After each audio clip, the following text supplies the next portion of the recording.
Hello, once again. I am Doc Rotten, and this is Horror News Radio, the official Gruesome Magazine podcast. Back with me again this week are the scariest, goriest, bloodiest co-hosts on the net. And tonight we are reviewing *Malignant*, the new film from James Wan, out in theaters and on HBOMax right now. Of course, joining me tonight is all the way from Gruesome Magazine, Dave Dreher. Dave, how you doing? Yeah, you got to quit having these podcasts at all these different locations. It took me like 6 hours to get from Gruesome to here. Yeah, did it? It's too much time. Too much time. I could play into that, but I just don't know how. All right. Also joining us is award-winning filmmaker Christopher Chi Moore. How you doing, sir? Doing good. You're so overly dramatic, Dave. It's almost like you were in the film *Malignant*. Overly dramatic, he says. Overly dramatic. All right. So what we're going to do tonight is we're going to start off giving our first impression of the film, and that will be spoiler-free. And then we're going to dive into the discussion, which we will dive into spoilers, especially that wacky-ass ending. And then we'll wrap things up with our final thoughts. Our score, just the ending? 1 to 5. Well, especially that. And our favorite scene. But before we do, if you enjoy this review and many others that we have on the site, we hope you do, and thank you. And we hope that I totally botched this, but we're going to keep going. Hit the subscribe button down below, hit the like button, and share with a friend. It does wonders. And of course, we want to hear your comments about the film. There should be plenty for you to comment upon in the film and in this upcoming podcast review. All right, so what film are we talking about? The much anticipated *Malignant*, coming from Warner Brothers, available in theaters and on HBO Max beginning September 10th, 2021. Synopsis: Madison is paralyzed by shocking visions of grisly murders, and her torment worsens as she discovers that these waking dreams are in fact terrifying realities. Directed by James Wan, written by James Wan, Ingrid, Bisu, and Akela Cooper. The cast includes Annabelle Wallace, Maddie Hassan, George Young, Nicola Brianna White, Jean Louisa Kelly, Jacqueline McKenzie, Christian Clemenson, Yamir Abu Ella, and Zoe Bell. Of course, this is James Wan's return to horror before he goes back to Aquaman 2. That he's filming now. All right, let's see what we think of this. Who should start? I'm going to start off with Dave Dreher. What was your first impression of *Malignant*? I really enjoyed *Malignant*. I've watched it 3 times now. I watched it 3. Well, I watched it the first time on my computer in a hotel room, so I thought I want to watch it again, on a semi-big screen once I got home. So I watched it again, and then I just watched it again. And I have to say, it doesn't really age that. The first viewing is the best, without a doubt. And hopefully most people can go into it not knowing what's happening, because the what the fuck moment is truly a what the fuck moment. So I hope we can manage to keep it secret. Hopefully we don't reveal too much here. Maybe. We will later, but it is spoilers for those who have seen it. But I loved it. I think this is James Wan doing what he does best. I just love the look of like the house and the hospital. I mean, I could just stare at the artistic design of how he set it up and lit it, and how it looked. It just looked like what a scary haunted hospital should look like. I mean, it really did. That scene when the sister drives around and she kind of comes out of a tunnel, I guess it is, and you see that sitting up on the hill, and I just thought it looked gorgeous. And the same with the outside of the house. He just lights it so well. It was really, really great. And again, when you go into it blind and you don't know what's happening, it was just a lot of fun. But when I watched it the second time, because I knew the what the moment, it wasn't as I noticed some flaws, which I'm sure Christopher is going to point out. And by the time the third viewing, the flaws were very, very evident. So but with that all being said, I'm going to review this based on my first viewing of it, and it really kind of totally blew me away. I really enjoyed it. But are they flaws or design? Well, that's just it. Whatever they are, whatever they're going to be, they distract on repeated viewings. Oh, well, that's a good point. All right, Christopher G. Morse, sir, it is your time. What was your first impression of *Malignant*? This movie was one of the most frustrating watches of this year for me. It's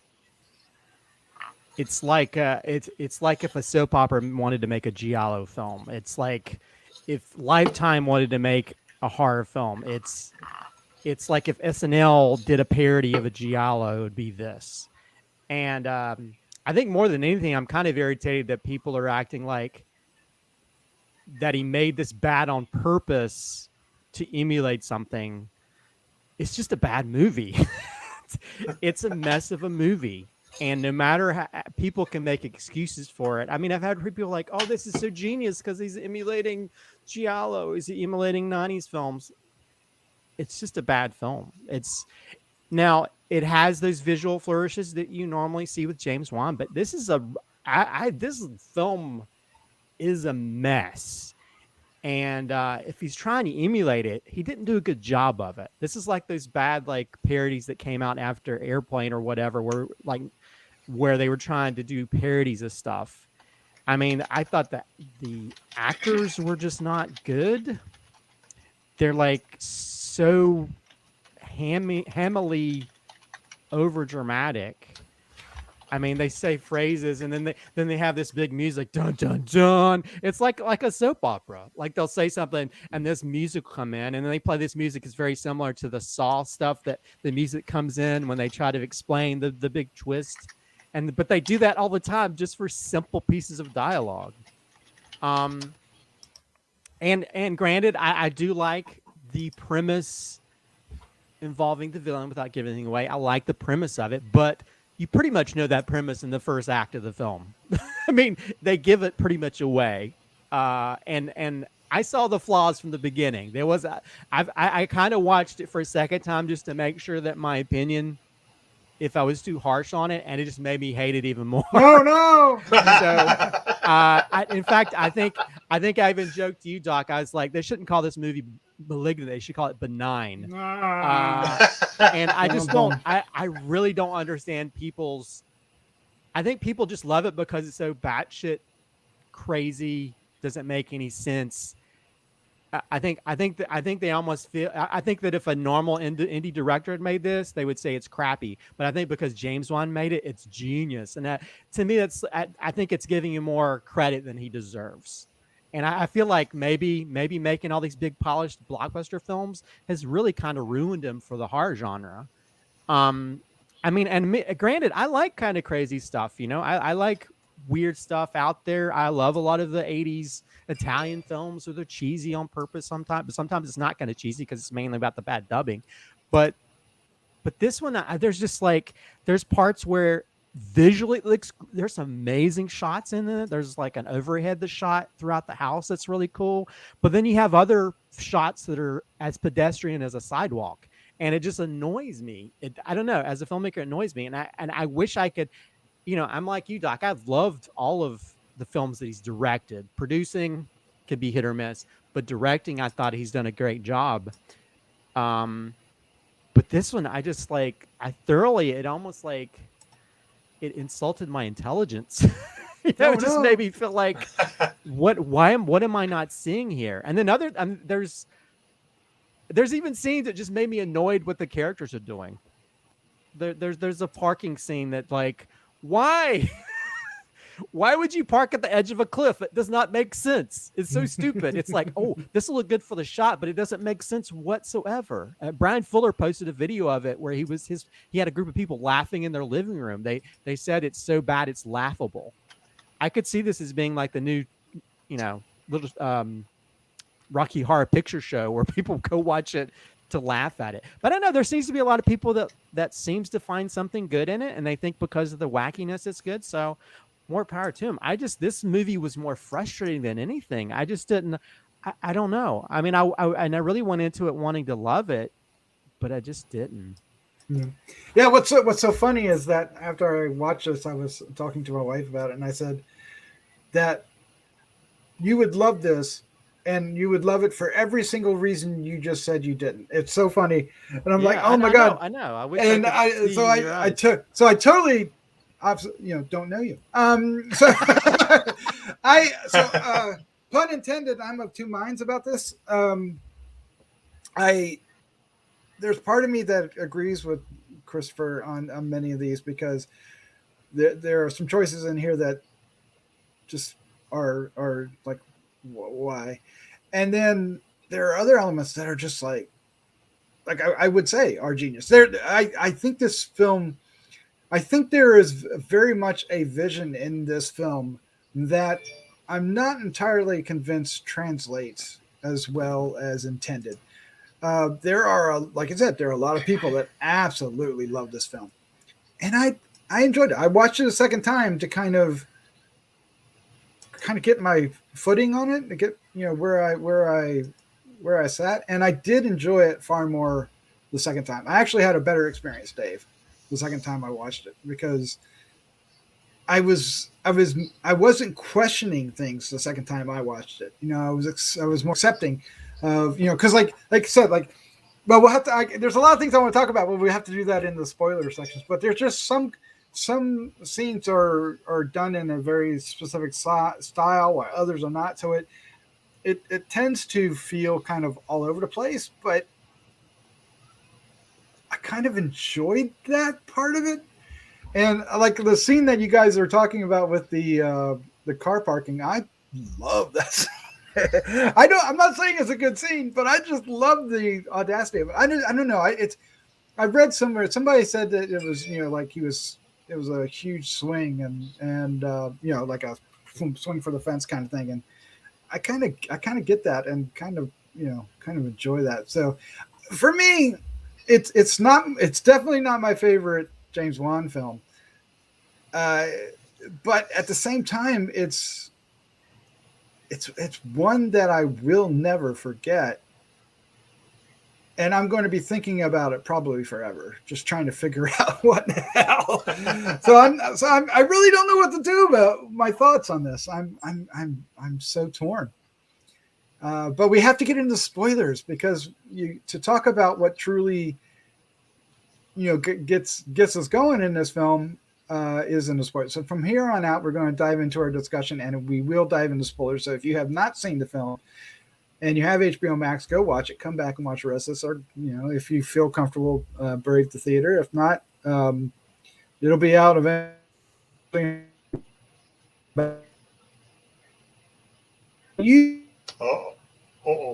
Doc struck again. Christopher, it was your turn to make sure you didn't hit the bottle. maybe he's splitting. Look at that face. He even looks drunk. Look at it. Yeah. if his head splits open, I'm leaving. Well, I'm glad we're already in the spoilerville. I'm assuming he'll edit his frozen drunken face out. So. I'm wondering if he ever does that, but I don't know. Wow. Well then, sorry guys. Yeah. We were going to spoil it for you anyway, just a little sooner than we anticipated. I'm Doc, sure come back. buy the good internet, Doc. Yeah. I don't know. Yeah, the problem, Christopher, with this is that you're not wrong. Well, and that's the problem. And like I said, I think my first viewing, I was just so hyped to see it, and the visuals were so strong, I overlooked the flaws that you obviously seen right away. Well, like I said, by the third viewing, I was like, oh yeah, no, you know what? Well, really is good. Go ahead. I'm sorry, talking over each other. That's okay. Well, there is that moment. I mean, there are some cool moments visually that he does. I mean, there's a framed within a laundry door that's really cool. I mean, and you mentioned that above thing, the above he's thing, up above, which is really almost awesome. Like he was influenced by like video games, because sometimes they do like a camera above the architecture of the house, and so when she's going through the house like a rat in a maze, which I'm sure he was trying to do, it looked really cool. And there's even a scene where like the camera goes through the peephole of the door. Yeah. And you have like the transformation of the environment around her, which are kind of cool. But Hey, you look, know, there's Doc. He's back. yeah, those moments don't make up for other moments, which are just like where characters do. I mean, first of all, I don't know who wrote some of the dialogue in this script, but it's horrible. It's like spelling out everything. I mean, there's like one part where at the very beginning, and it's like he can talk, and he's like, yeah, he's talking through the radio. I was like, we know that. He just talked through the radio. Why are you explaining that to me? And there's another part where he's like, he knocked her around. He's like, he beat her. It's like, that's what that means. Knocked her. I was like, there's like so many times where characters like repeat what they say, and it was like, this is bad scripting, and it just annoyed me. It's like this film has more tones than an inkjet printer. I mean, there's moments where I really wanted to love it. It's like, okay, we're back to the visual cool stuff, and then it goes to these, and then like the actors are all like great value versions of other better actors. Like there's one woman's almost like Wanda Sykes. There's another person that's almost like Ashley Lawrence from the main actress is almost like a worse version of Ashley Lawrence from Hellraiser. And even the cop guy reminds me of Brandon Lee from Showdown in Little Tokyo. I mean, it's like there's like, I don't know. There's like so many elements that didn't work, And then, I mean, I think one of the funniest moments watching it again, it just felt like this is where the soap opera thing comes in, because the part where she's like, I'm adopted. Dun dun dun. Like, oh God, this is hurting my brain. Where they just make little simple things and they play this. Oh, just like, this music is just like too overpowering for what's happening, and like, and the police can't shoot straight. Like, where did they get their shooting license from? None of them can shoot anything. Anyway. Well, let some other people say some positive stuff. We lost you for a moment there, Doc. But the internet got me. But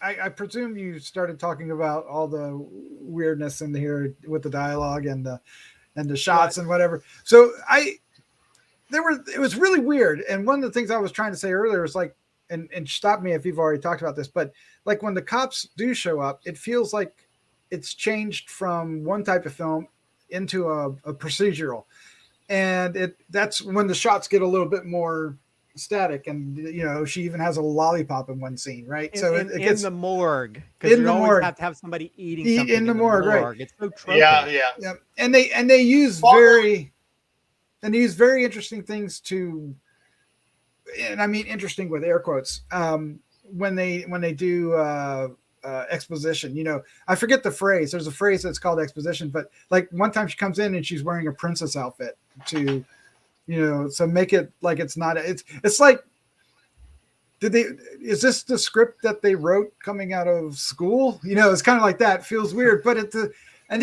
then when it's paired with some of the other scenes, it feels like, well, this feels like an intentional choice. And for a good part of my first viewing, I was wondering, like, are we watching them watch a movie, or is this going to break up in about 30 minutes and then people are going to stand up in the theater going, say, what the hell? And then the real movie is going to start? What's going on? Because, her wig, the lead actress has this funny wig, even though the wig, becomes apparent why later. But it still didn't have to be that. It's just, there's just so many weird choices. The sister comes in totally out of the blue. There's all these weird things. But the prison is like a Roger Corman prison, where it's like these people are dressed the prison, in the 70s. Yes. Well, I gotta say where the tropes fit in, because when she got locked in that jail cell, they're like, hey, princess, what are you in here for? And it's like, oh my God, what the. Is this taken out of a Starsky and Hutch episode? Where the hell did this come from? Exactly. And then it goes bonkers crazy,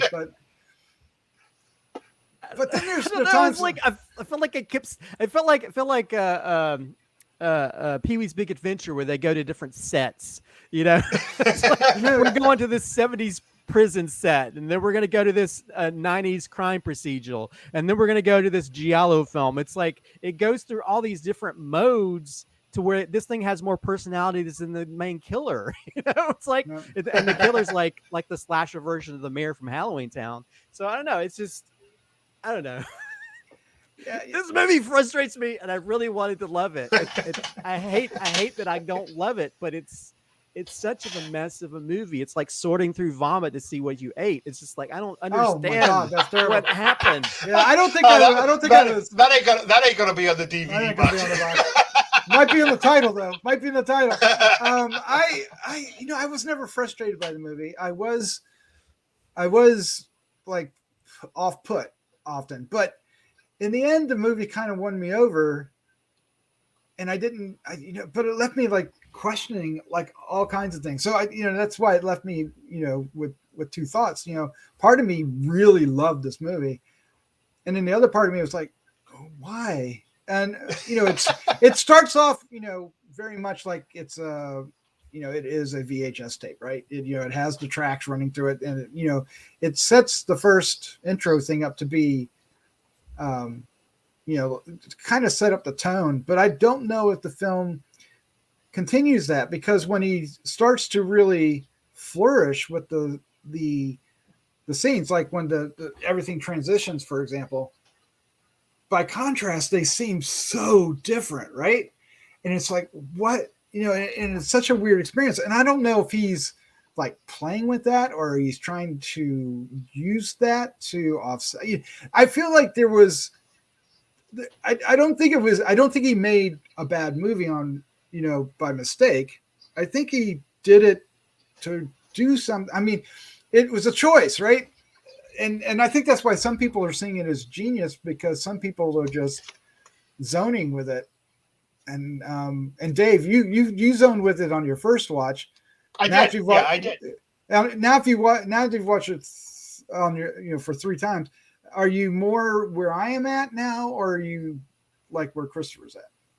I think I'm more where Christopher is. I think Christopher's eye was just a little keener. That's what we were talking about while you were froze. Was I said the bad thing about this, Christopher, is that you're not wrong, because it just took me a third viewing to see it. But I think it's because I went into it so hyped up and so anticipated, and the visuals were so good. I just overlooked the obvious flaws. And the second time I was like, ooh, well. Okay, didn't notice that. And by the third time, I was like, "Oh, holy shit!" So I wouldn't call it a bad film, though. I did enjoy it. I enjoyed the viewing of it, and I really liked the what we can call a creature, the twist, right? Let's call we haven't really said what Gabriel is yet, but I like that whole thing. I enjoyed the whole thing, and the explanation of what they did, and all that I thought was kind of fun and unique.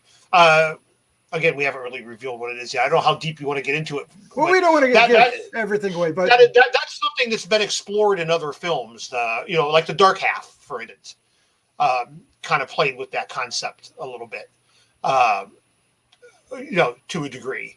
And did Malignant do it better? Did it do it worse? I don't know. You'll have to decide. There's also that famous two-faced guy. I can't remember. The American Horror Story did, put him into one of the seasons. I forget what the name of the person. It's a real person, but there's all kinds of mythology around him after he's come and gone. But anyway, so it is a twin, and the twin here was parasitic. It was a parasitic twin. It wasn't fully formed and everything, but they shared part of their brain. So we'll give that away. You've seen the movie, you're watching the spoilers. And what he ends up doing with it visually, if you just concentrate on that, is quite fascinating, with the arms popping out of the socket and bouncing around backwards. And, it made for a very interesting slasher. Well, and evidently the actress actually did a lot of the physicality of the villain version, so I give her props for that. Although there's a whole scene that takes place in the police place, and she's fighting, and the camera goes around. It felt very like the movie Upgrade a little bit. She's doing, but I mean, I love the physicality and the things around it. I mean, and they I think to say some positive things, I think it does make sense if you have a character that can sort of play with your visions and stuff, play with, and create like visuals in your mind and stuff, how that makes certain scenarios play like it's much more supernatural than what it ends up being. I mean, for me, something like Daniel Isn't Real is a much better sort of split invisible friend movie.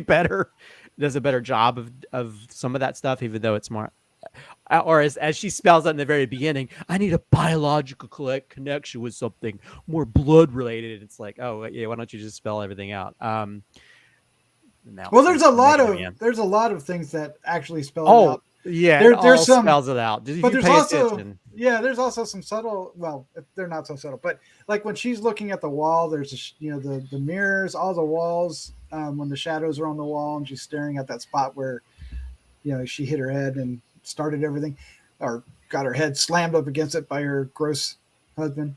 But anyway, so they're kind of telling us all along, but I was still like, what the fuck at the end of the movie? When it happened the first time, I was like, what? But the reveal on the videotapes that she steals from the old hospital, I think I love that scene. They say it. Yeah. It's so, you don't like it, Christopher, but they're like, oh. I just love their reaction. Yeah, that mom, something about that mom character is a little bit off, but yeah, I don't know. And she made it back pretty quickly from that.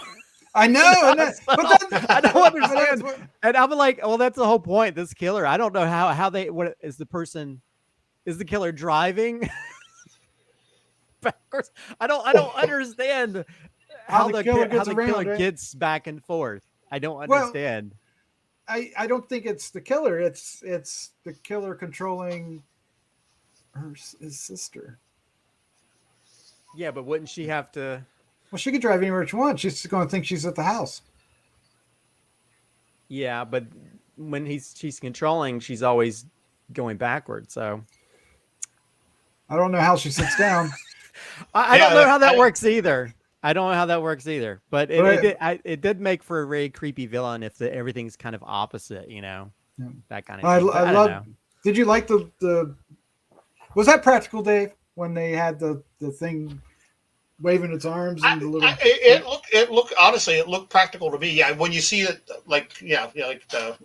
this thing. Yes. Yeah, it looked practical to me. I was trying to tell if it was or not, but I think it was. If it was CGI, it was damn good CGI. Yep. What do you think, Christopher? I think they tried to do some of. I almost thought, well, maybe James Wan's working with the skinny dude he worked that played like was it the Twisty Man or whatever that? Yeah. But I figured that guy's much taller than her. So I figure they probably got some kind of contortionist or maybe somebody to do it. But like I said, evidently. Well, we were talking about the little. What was probably the little puppet? When it's puppet. On her back. Oh, that puppet. Yeah. That. Oh, okay. That's what you mean. Oh, yeah. That was definitely practical because it was goofy looking. It wasn't goofy. I thought it was cool. It felt like it's something you'd see at the animated Halloween store. You step on it, it's like. It really looked. It reminded me of the basket case movies.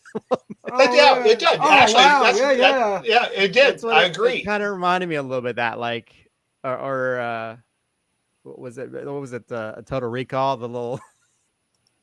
The little. Whatever the guy in his belly.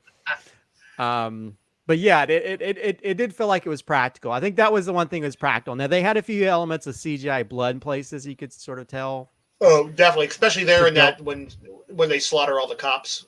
Yeah, because like the one part she stomps on the girl's head, and you can sort of see the elements that are more CGI blood, which is like really. But yeah, the Gabriel. This Halloween.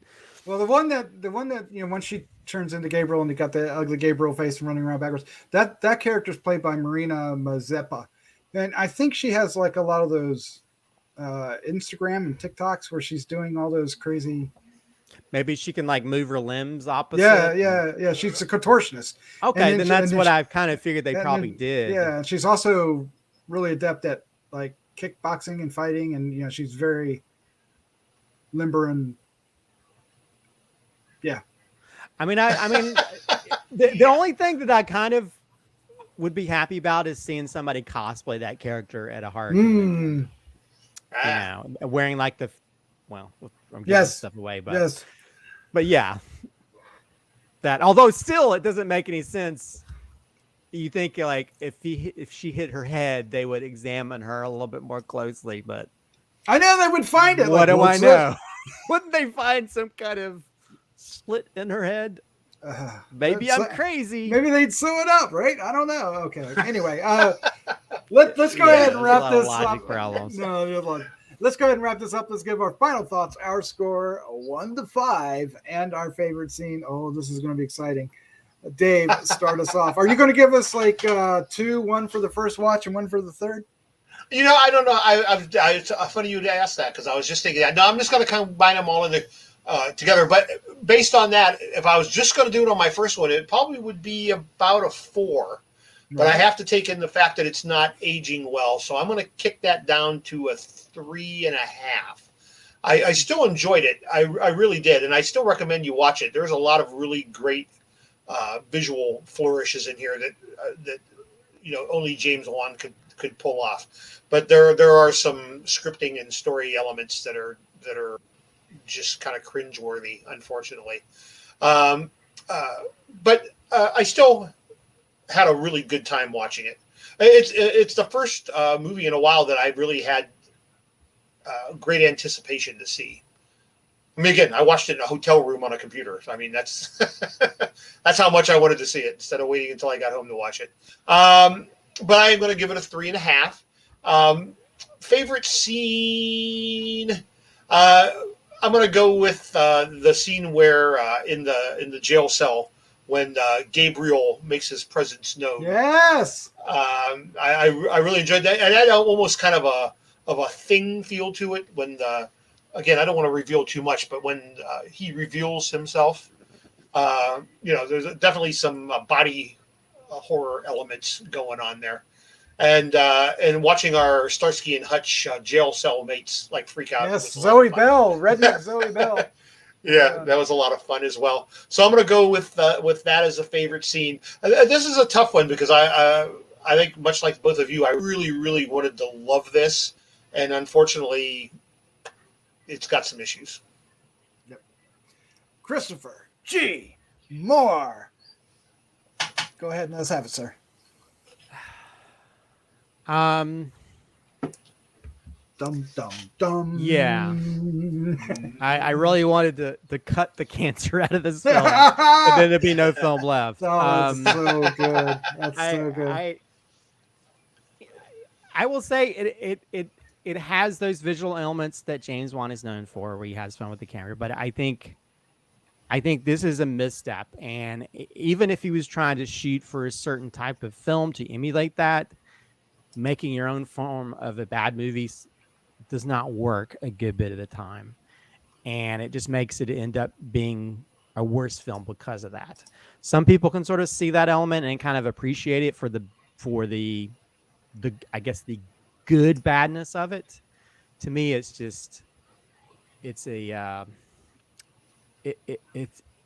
it's a buffet of different ideas that have been out in the sun too long and cause you to have food poisoning by the end of it. Oh, God. But did you say this movie's going to give them shits?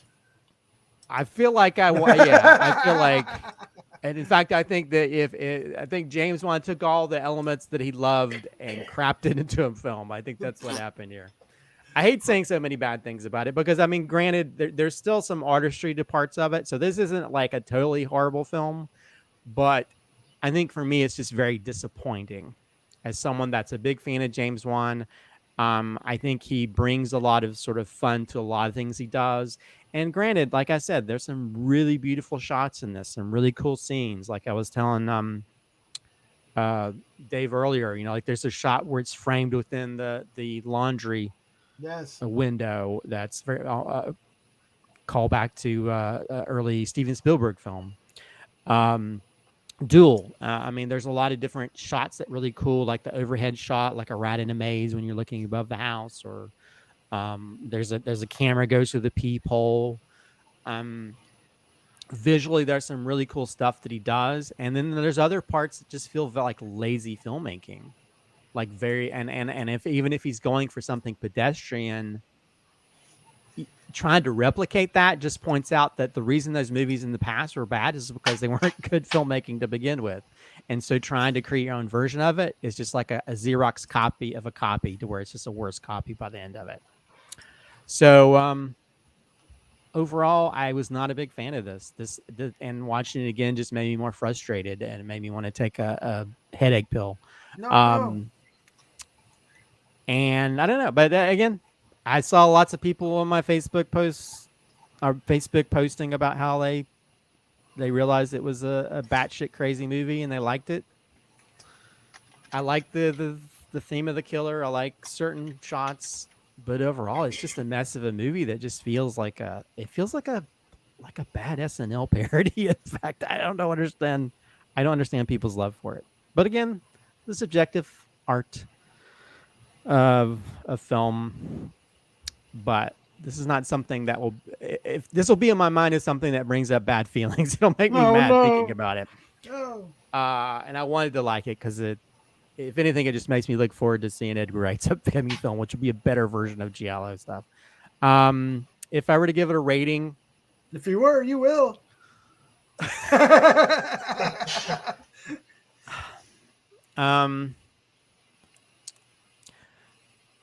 Yeah. I'll be nice and give it a 2. That's a nice 2. That's a technical nice 2, right? 2. 2 on technicals. I'll give it 2 for visuals and 2 for the idea of the villain. But how it's pulled off is not done well, in my opinion. But what do I say? You know, what do I know? Everybody has their own opinion. What's good and what's not.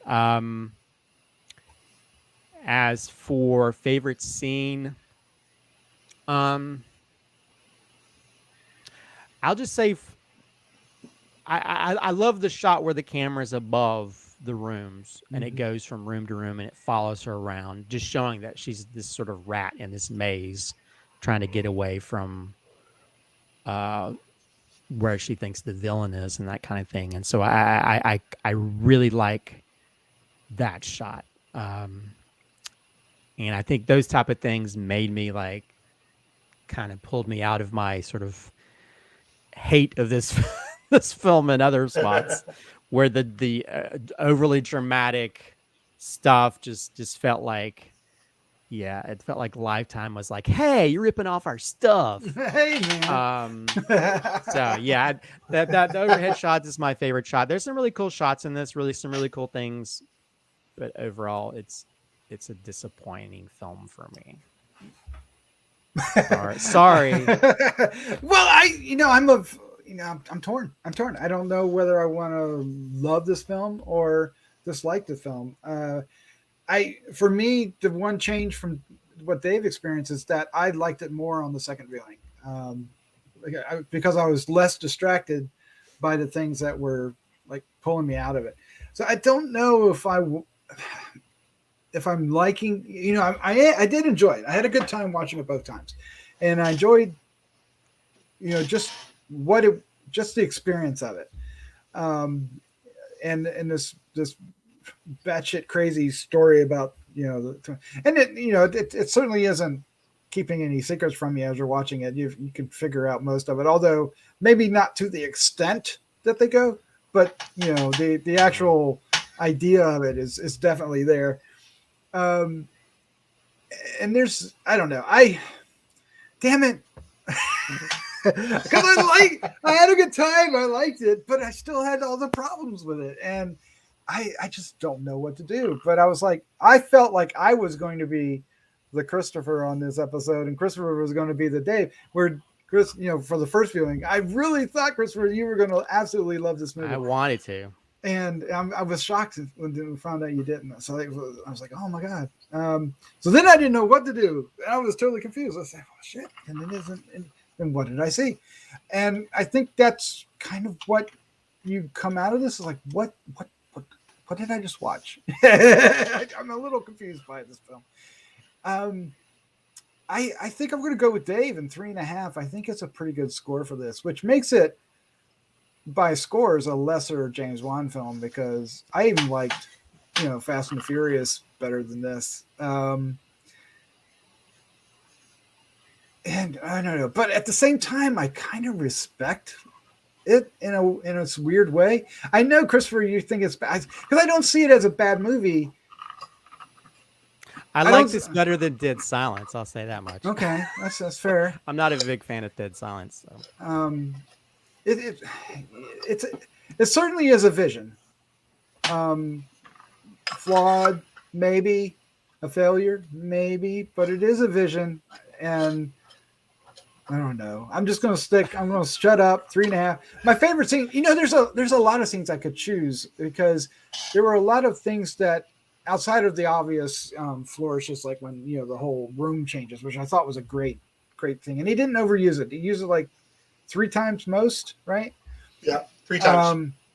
But there were still a number of shots where when they go to Madison, that she's like framed in darkness, and you see mostly just like her head, and like in the police station when they get the phone call, right? I loved how he handled that, and he did that with her face a number of different times, and it was an interesting way of communicating something more than what was on there because she was actually not entirely herself then, and we weren't really we didn't really get the reveal at that point. And then even after the reveal, like in the scene that you chose, Dave, when she does the change, and she screams, you get that look on her face. And I don't know, he just framed her face really well. It was really interesting. But my favorite scene is literally their reaction to seeing the little puppet monster on the back of the kid, just waving his little puppet arms. But their reaction was just like hilariously perfect. I just loved how that was done. It reminded me, and now that I'm thinking of it, reminded me of like Signs, that the Signs when was it Joaquin Phoenix sees the alien in the TV, that one shot, and you see his reaction to it. And having said that, this is like James Wan's M. Night Shyamalan film. I was gonna make that reference, good one, but not a good one. Feels like him right? trying to rip off M. Night. Oh my gosh! Although I will say, I do kind of. I think if I could say something at the end scene in the hospital room, I like how that kind of plays out. It's interesting, without giving anything away. Yes, I liked how that played out. I agree. Because at first I was like, "Oh wow, that's bold." they went there, right? Yeah. I was like, "Wow, that's a choice." But I like how, and. Yeah, I think there's a lot of people that enjoyed that moment for a lot of different reasons. All right. Yeah. Wow. That's our review for Malignant. I don't think this was a discussion any of us thought we were going to be having, a month ago when we were looking forward to this film so much. But there it is. Let us know down below what you think. Dave, Christopher, thank you for joining me. As always, this was a blast. Thank you, Doc. Always fun to talk horror with you. Yeah. I wish I loved this film more than I don't. We got some more coming. We'll see. All right, guys. Let's say good night. Good night.